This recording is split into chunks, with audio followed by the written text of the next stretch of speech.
That is a pictorial compiled by our producer, Grace, just taking a look at the life and times of Professor George Wajackoyah, joining us this morning on Upclose and Personal. A very good morning to you, Professor. Morning. This time round, I'm hosting you in a different capacity. As usual, we have you as a panelist here. First of all, let's get in depth to know who Professor George Wajackoyah is. If someone threw that question to you, what were the first 5 things you'd introduce yourself as? First of all, I would say I was a street kid, a security guard, police officer, a grave digger, and a scholar. Let's start at the grave digger. Where was that and how did that come about? When I was a refugee in London, I wanted to go to school. And I remember that my adoptive father, the late Minister for Higher Education, J.J. Kamotho, had inspired me when he sponsored me from 5 and 6. And he said that whatever you do, son, go to school. So when I was in England, I wanted to go to school. And the only way that I could go to school was to get a sponsor. When I lacked that, I went to Highgate Cemetery, and I became a grave digger. And I subsidized that by being a security guard. I don't know if you've seen those pictures. I haven't seen them. And then that's how I started my life in exile. Yes. Let's first of all begin right here at home. You said you were a street kid. How did this come about, and how did you end up meeting your adoptive father, J.J. Kamotho? Well, when I was growing out in Western Province, Mumias, my parents split up because my mother was rejected by my maternal relations. When she was married, 16 cows were paid as dowry, but it took her 2 years to get pregnant. So that was like a curse. And when she became pregnant of me, the suspicion arose, and she was dejected and excommunicated from the entire family. And in that process, they kicked her out of the homestead, and I became homeless myself. My father was not in the country. He used to work as a cane cutter in Uganda. That's Madvani sugar industry in Jinja. And then in the process, I dropped out of school, and I took it upon myself to go and look for my mother. I walked a distance, and I was told that my mother came from Samia Hills. And there's a disconnect, sort of. So at this point when your mother was excommunicated, where did she go, and how did you end up in separate ways? Well, my mother went her way. I just met her recently. Then while I was looking for her, I ended up in a trailer, a truck. That was the coast hauliers truck, oil tankers that used to take petroleum to Uganda. So this truck guy gave me a lift, and I came to Nairobi. And he had the intent of using me as a herdsman. He was of Somali origin. So he wanted to take me probably to his home in Garissa or wherever he came from. And when he left me in the house in Kaloleni to go and buy milk, he was run over by a truck. And that's when I found myself in the streets. So it was from there that the Hare Krishna, Hare Rama, I became an acquaintance of Hare Krishna, Hare Rama because they were distributing free food on the street. So I started chanting, and I joined them, and they gave me food, they gave me clean water, they indoctrinized me into a human being, and life started there. So I became a devotee of Hare Krishna. And I remember my colleagues like Guru of Ruiru Mills, this is one of the richest Asians today, was also a high priest in the Hare Krishna temple. So from there they took me to school, and then I performed very well. And in many years down the line, J.J. Kamotho was an acquaintance of one of the Hare Krishna followers. So after the O-level exams, he asked me, son, what did you get? And I said, I got Division 3. How many points? I told him the points. He said, what do you want? I said, I want to go to school. That's when he paid for my fees. in Form 5 and Form 6 at St. Peter's Mumias. So you went to St. Peter's Mumias, and Yes. he took you in. He took Other me. than paying your school fees, did you have any other kind of interaction with J.J. Yes, Kamodo? yes. In fact, even right now, Dr. Charles Kamodo, the son of the firstborn of Kamodo, sent me a text message and he said, "Brother, talk and let us have the clip." I'm part of the Kamodo family even today. Yes. So I've not once lost you were that. done with school, were you going to his home? I wasn't going to his home. I still remained where I was staying in Hare Krishna. But then, since I didn't perform well to go to the university, I missed 2 points. He also he directed me to join the police. So he gave me fare, and I went to Kakamega, and I enrolled as a policeman, a recruit, and I went to Kiganjo. Then after that, I was posted to Nairobi Central Police Station. Later on, I went back to Kiganjo for Special Inspectorate course.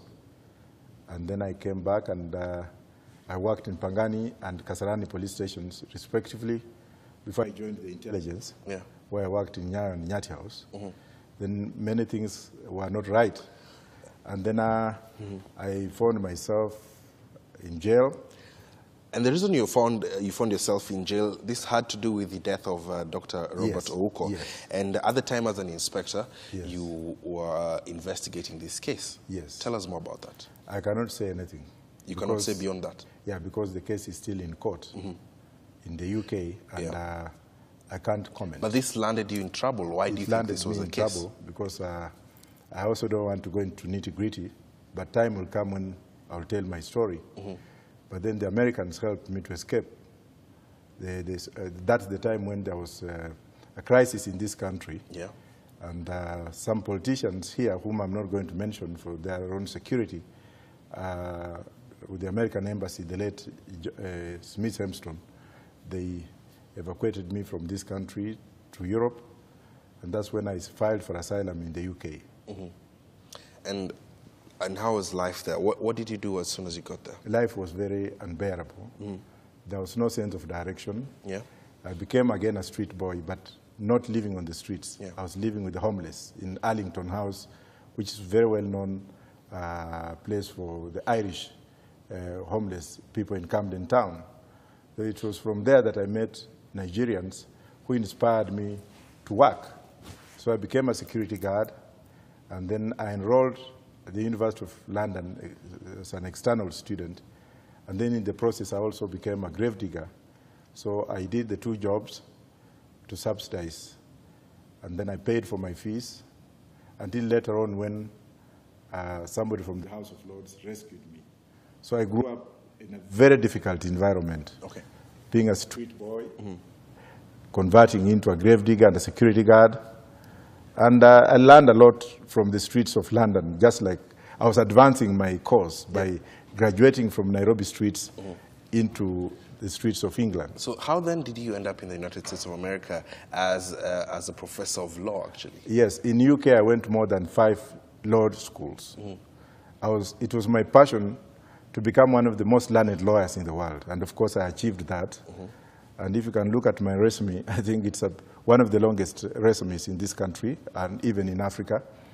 I went to University of Wolverhampton, and if somebody asks you who was your classmate, I would readily say that Mrs. Ruto, whose husband was the then Kenyan High Commission, the late husband, Mr. Ruto, in England, was my classmate at University of Wolverhampton. Just in case you're asked to prove whether you went to school. Yes. And then from University of Wolverhampton, I went to University of London, School of Oriental and African Studies, where I became a militant. I joined the Southern People Liberation Movement. I was part of the ANC, and I also supported SWAPO. And then from there, I went to University of Warwick for another master's. From University of Warwick, I came and set up, I went to University of Westminster, after which I set up a law firm in London, and I trained many Kenyans who are now lawyers in England today. Then from there, I went to World University Service, and then back to University of London. And then I represented many asylum cases and many celebrities.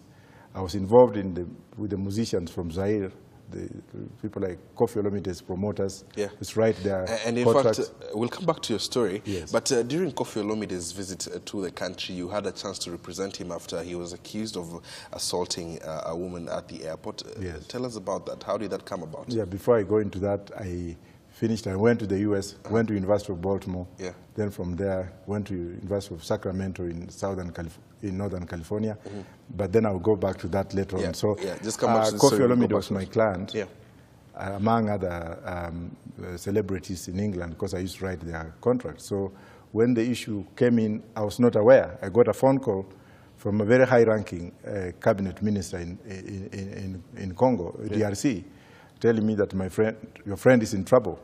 And because I've also, of course, we are communicating in French, which I speak very fluently, I rushed to the airport, and then things happened very quickly. And we were like meeting again and laughing, remembering our memories. And of course, I was given a chance to represent him. And this notion that he kicked somebody is not true. What happened? He actually did not kick anyone. That kick was so strong that if it touched you, you could have died or could have ended up in hospital. He kicked the bag that was there in anger, wherever it was, but he did not kick anyone.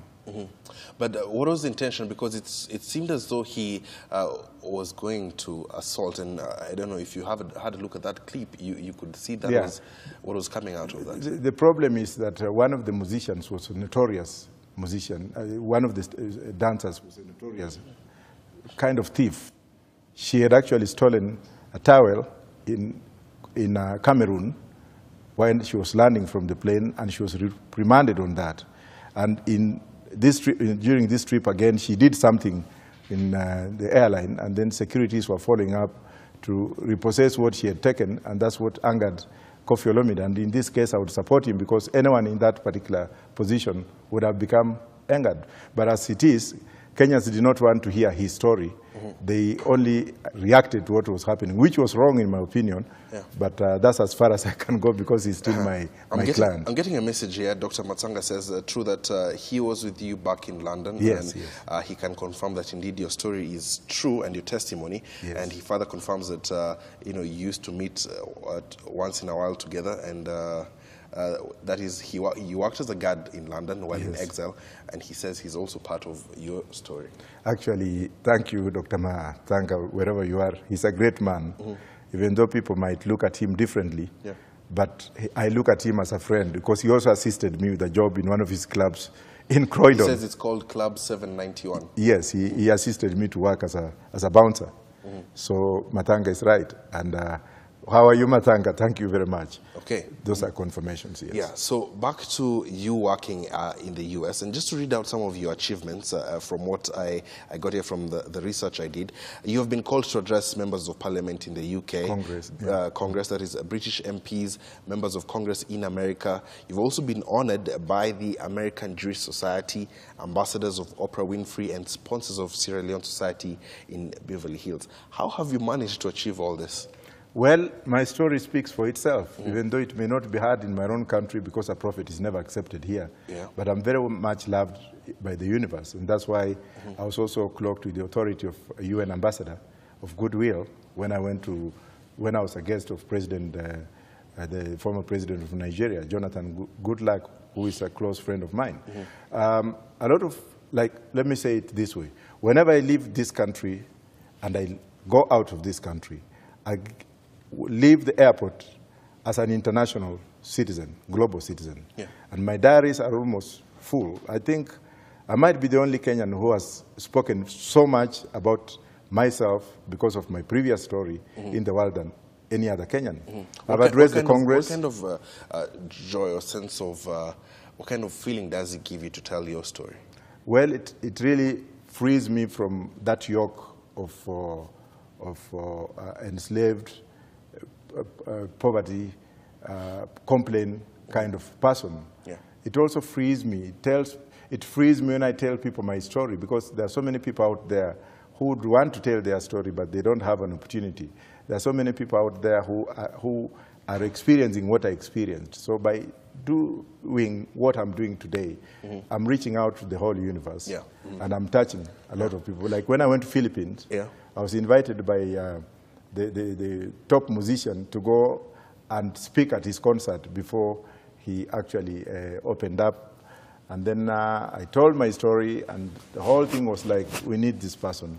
And that's why people like Prophet T.B. Joshua, Prophet of War, the president of American Baptist Church in Chicago, the World Baptist Church, and also South Korean missionaries, they all want my story. And even here at the Parklands Baptist Church, they called me to speak.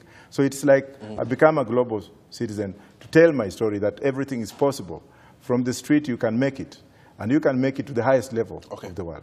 Now, Professor, what I'm getting from you is that also you are fortunate enough to get people along the way who would provide these opportunities for you. Are you doing the same to other people? Yes. I've actually in this country, and I'm not like those other guys when they want to do something, they always have to show the whole world. The Bible is very clear that what the left hand should do, the right hand should not know. I've done a lot of stuff. I've supported street kids, and I'm like their father. You walk with me to Grogan Road today, walk with me at night, and you'll see the provisions that I provide to the kids. I've even provided scholarships. I've had a lot of graduates from the police, from security, and what have you. So I have a touchline, which I do to provide, but I do it silently. I don't like the media being present, because the Lord will not allow me or give me that opportunity. But I've done a lot in this town.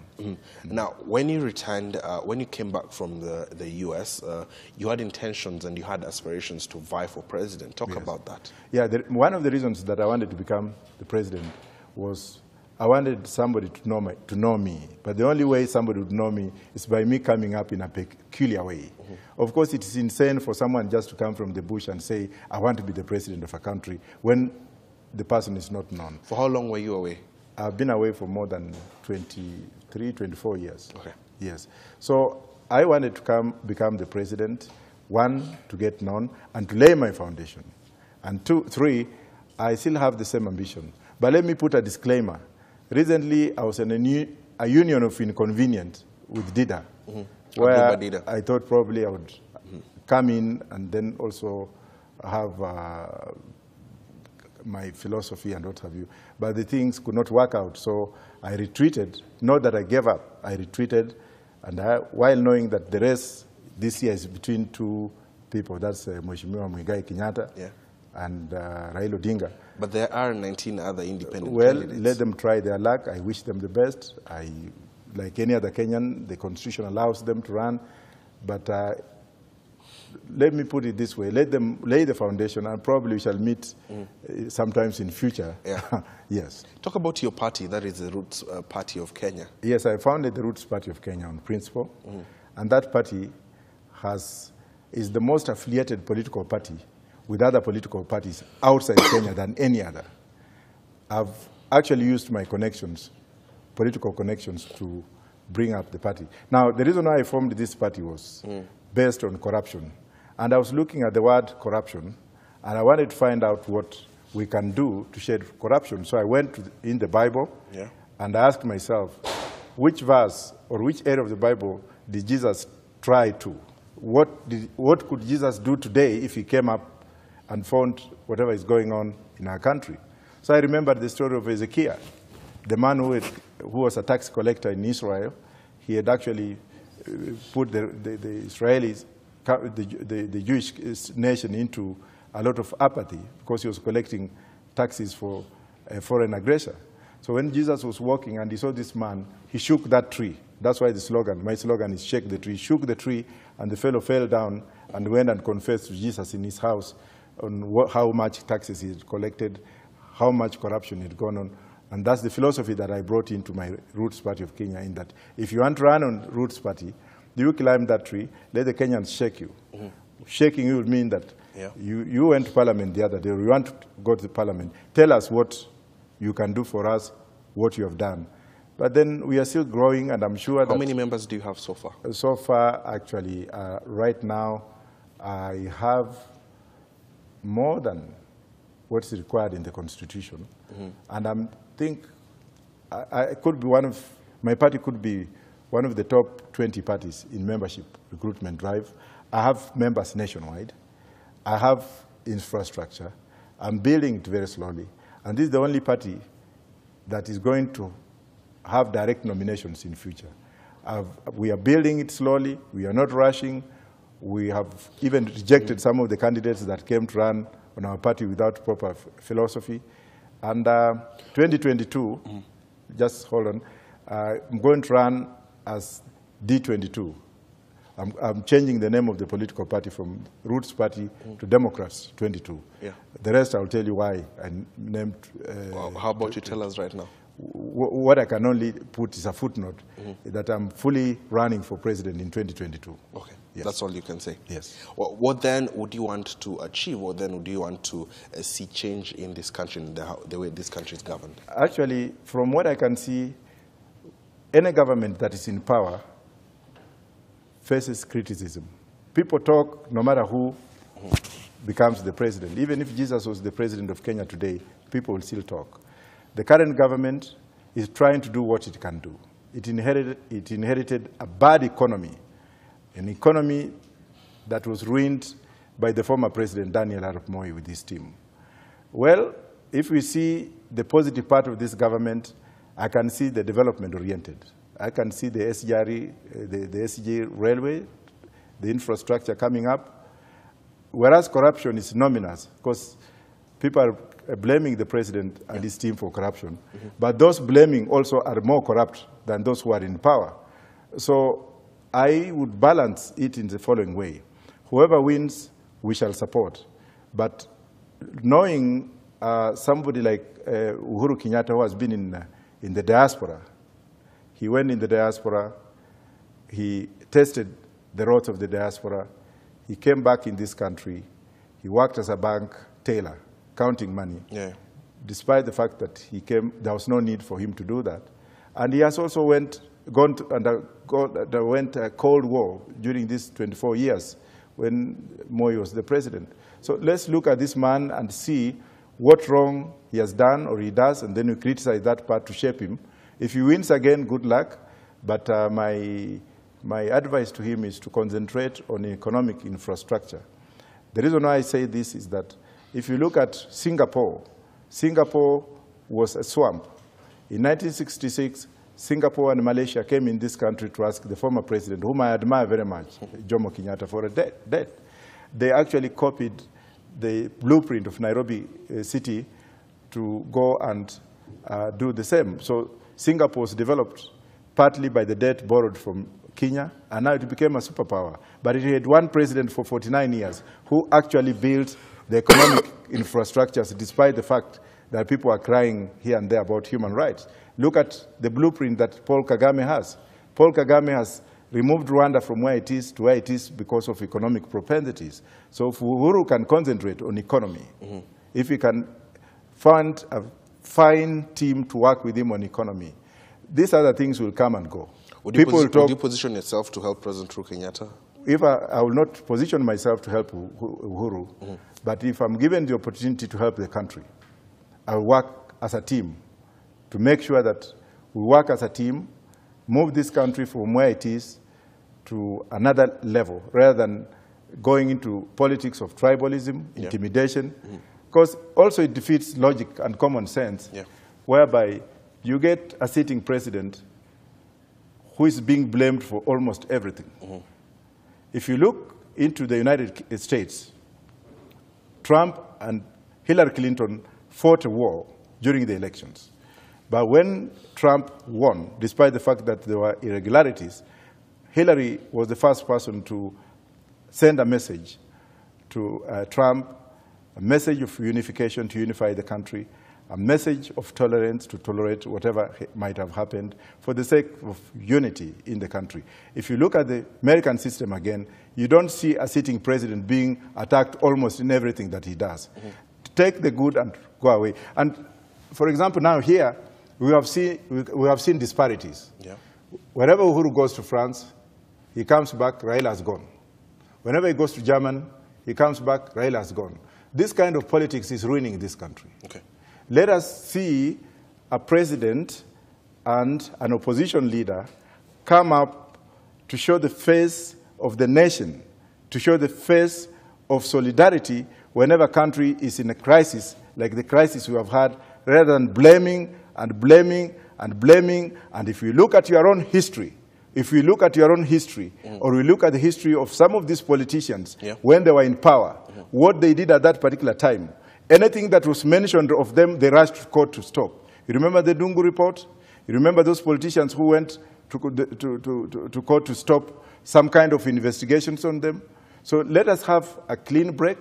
Let us have politics of reconciliation. Let us have politics of Mandela. Let us move on. Look at you. I'm sure you are younger than my daughter. You could be probably 25 or what have you. But you are interviewing me. I'm 58 years old. That means that you've given yourself an opportunity and you are in a place where you have said, I want to create my own platform, stand on it, and show this country what I can do for the country, rather than blaming. And that's why you'll never see me blaming or coming into the politics of blame. Everything. Let's move away from politics now and come back to you. You talk about your family. Do you have children? Are you married? Yes, I have my partner. I don't know why the picture is not there. She's an American. I have children. What I say is, if you count my family, you get a Kikuyu. If you get a Brit, you get Chinese. I have we'll have a look at those pictures. Yes, I have a combination in my family. I call it Mchanganyiko. And my son has done very well. Most of my kids were born in UK. And I understand he plays for Arsenal, is this the case? Yeah, first he played for Tottenham junior team. Yeah. Then he went to play for Arsenal junior team, and is advancing his career. And I'm waiting for that day when I'll bring them in the country so that they can... Have they ever been here? No, apart from my daughter Wangoi, who is the firstborn. My other children have never been here. Okay. Yes. Why has it taken them that long? Well, I came back to build my mother's house. I think you might have seen, when I found my mother, eventually I found her living in a tin. And that tin was in such a bad shape that I couldn't even stand in it. So I demolished it, and I'm building a big house in Busia town. Then once that house is finished, in fact, it's almost finished, then I'll bring her grandchildren. And the question is, how did you reconnect with your mother after years of being apart? Well, I came back, and I was looking for my mother, and the pain of birth followed me wherever I went. The umbilical cord that I came out from my mother's stomach when I was her tenant in that stomach for 9 months was haunting me. So arrangements were made, and I went to where she was working as a sisal cutter in Molo. She was working in a plantation. That's the day I cried. I've been in the street, beaten by the police, by dogs, by crooks. But when I saw my mother's hands, I saw a lot of pain. And I said, no. Mama, you are no longer going to cut sisal. What exactly made you go separate ways? And did she just leave you because she could not support you? And if that was the case, did you forgive her for that? My mother never did any mistake. She was chased away by a family that I'm yet to come to terms with, my father's family. And if I look at reasons why my mother left, nobody can give me a conclusive reason, valid reason as why they chased her away.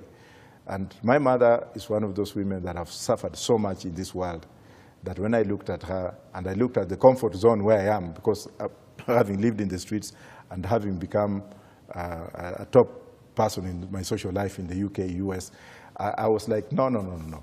This was so bad. And that's why I'm very sympathetic with the women cause. That's why I calibrate for mothers, especially mothers with the HIV who have no means. I'm supporting some of them here in Kawangware. And I do not know how to pay back the pain of my mom. And that's why I'm telling men out there that you should never, ever, ever raise your hand on any woman, because women are sacred. They are the largest landladies in the world because they carry you for free in that stomach for 9 months. They give you accommodation, and they teach you when you grow up. And beating a mother is like stepping on the toes of the creator, because they are the #2 creators in this world. So I brought up my mom, and apparently she's in Mudavadi's party. She told me, son, I will not follow you because I don't want to be seen as if I'm very tribal. I said, Mama, if you want to be in Mudavadi's party, go ahead. Or do you want that vest I'll buy for you? She said, yes, I have one. I bought her another one to show that transparency in the family. Did you have any siblings? Yes, I have one sister. Apparently, my sister suffered also in a very serious note. She was married. She had 8 children. 5 have died. The husband died, and I'm now like the father and the husband. I'm taking care of her. I've taken all the remaining kids to school. Yeah. And I'm yet to put her in first class to the US to go and stay with her nephews and nieces. And, okay. Yes. So, Professor, with all these things that you've gone through and with all the kind of experience you've had in your life, what drives you today? What drives me is being back in my country and trying to join, to assist from within, rather than making noise and being like a charlatan, living out of the country in a comfort zone without that kind of nationalism. Yeah. I came back. I'm in the country. I still have residents in the United States. I still have residents in the UK. I still have properties in those 2 countries. But I came back to offer what I'm offering so that I'm not looked at as a foreigner. As a matter of fact, today I might be dressed like this, but when you find me outside there or at the university where I teach as a leisure, the University of, the American International University, I'm always just casual. But what I'm mostly involved in is I've contributed much. Yeah. I've also been part of a group that has come in to contribute towards these issues of surrogacy. Recently, they passed a bill in Parliament. I looked at that bill. I found out that it was unconstitutional. Okay. And I don't know whether you want to look at this later on. Maybe we can, if time allows us, we can talk about your proposals to surrogacy in this country. But let's take a look at some of these pictures so that you can recount to us where this was, and you can just take us through the memory lane. Okay. Just very briefly. I cannot see you. Yes, I am there. Oh, and farthest. Right. Farthest. And that's President Kibaki. Yeah. And this is recently when University of Masai Mara honored me to be part of the graduation team to honor President Kibaki when he was getting a doctorate. Okay, let's move on to the next one now. Moving a bit slow, but... That is my mother. You can see that we look alike. Next to you, Yes. What's her name? Melania Makoha. You can see her hair, and you can see my hair. She doesn't have a singila of white hair. And you can see the joy when I was reuniting with her for the first time. And you're vying for president. Yes, I had actually declared to vie for the presidency, but my party had not yet been registered. So I was going through that pain. This when I was given special consideration by the Chief Justice. I was sworn in after going through the system, Kenya School of Law. And the Chief Justice, the former Chief Justice, gave me special consideration to give me an earlier swearing in on the 15th of December, other than 3 months thereafter. Okay. As an advocate of the High Court in this country. That's when I was a security guard. If you don't mind, if I can stand to show you something, can I? Okay, sure, go ahead. Yes. In this picture, you'll see that I'm wearing security uniform. Yes. But if you look at that, those are my books. I'm doing revision, studying at night and working as a security guard. And then... So what are you studying for here? That time, I think I was doing contract, the law of contract. Okay. Yes. Where was this? This was on Grace Inn Road. There was a building there where I was actually working as a security guard at night and then going to school during the day at the university where I was sharing with Ms. Ruto. Okay. Yes. Let's move on to the next one. Was that the last one, Albert? Okay. So how was it for you to manage between being a security guard by night and then student by day? Was it difficult? Because, first of all, how are your hours of sleep and how are you functioning? I think I got the philosophy of sleeping from Mother Teresa when I was working in the Mission of Charities, cleaning HIV positive, volunteering to clean and to give them medication. So one day I asked her and I said, Mama, how comes that you're always on the flight, you're always, when do you get time to sleep? Then she told me that I would sleep, when I got to sleep, I would sleep for life. So the issue of sleeping was not in me. And by the way, I suffer from insomnia. When I was a street kid, I got infected and I couldn't sleep. I only sleep for 2 hours. So every day of your life, yes, for 2 hours. Yeah, in the morning. So that was an added advantage to give me time to work at night, do my research at night, my revision, go to school during the daytime, not every day, during daytime, and then on Saturdays I was doing grave digging at Highgate Cemetery. So I became used to. I enslaved my mind to what I wanted to achieve the result. Okay. Now, Professor, I know you're pushing for changing, rather, the law when it comes to matters of surrogacy, and because of time, perhaps we can get time to invite you and, give us more insight in regards to that in some other platform. Yes. But what is your final word to young people out there, those who you lecture, those who are struggling and probably going through the kind of things you went through, your message to them? First of all, wherever Bahati is like my son. Bahati is like me. He came from the same background. Yeah. If somebody has an issue, do you support him? Do you talk to him? Yes, I have pictures. I think I had sent you some of the pictures. Yeah. My message to everyone, including old and young, is that always have hope in what you are doing. Believe in yourself. Have that belief system in your system, and go out there and get it done. Lay your foundation, work on your foundation, work with your foundation, and the returns are great. When you go through pain, you learn a lot. You experience a lot. When I was studying the philosophy of Scientology at the Church of Scientology in California, I was looking at the man who started Scientology as Mr. Hubbard. Mr. Hubbard had gone through a lot of transformation that when I compared mine to his, mine was nothing. I also went ahead and studied the philosophy of Nation of Islam. I met Louis Farrakhan. We had a chat with Louis Farrakhan, just like I've met Prophet T.B. Joshua and Prophet War and other world church leaders. The pain that you have is minimal. It's temporary. If you look at our former president, Jomo Kenyatta, I think that man is the only man, and people may hang me if they hear this, who suffered much more pain for this country than any other person I know of, because I went and did research on him at where he was at London School of Economics. And what Kenyatta went through, we need the country to be told. We need the country to go back and find out what he did in the streets, what he was in Sheffield, how he was discriminated upon. So if you have pain anywhere, either get into spiritualism. It's only temporary, and you can get over it. Yes. Get yourself into religion, stay in religion, get counseling, and move on.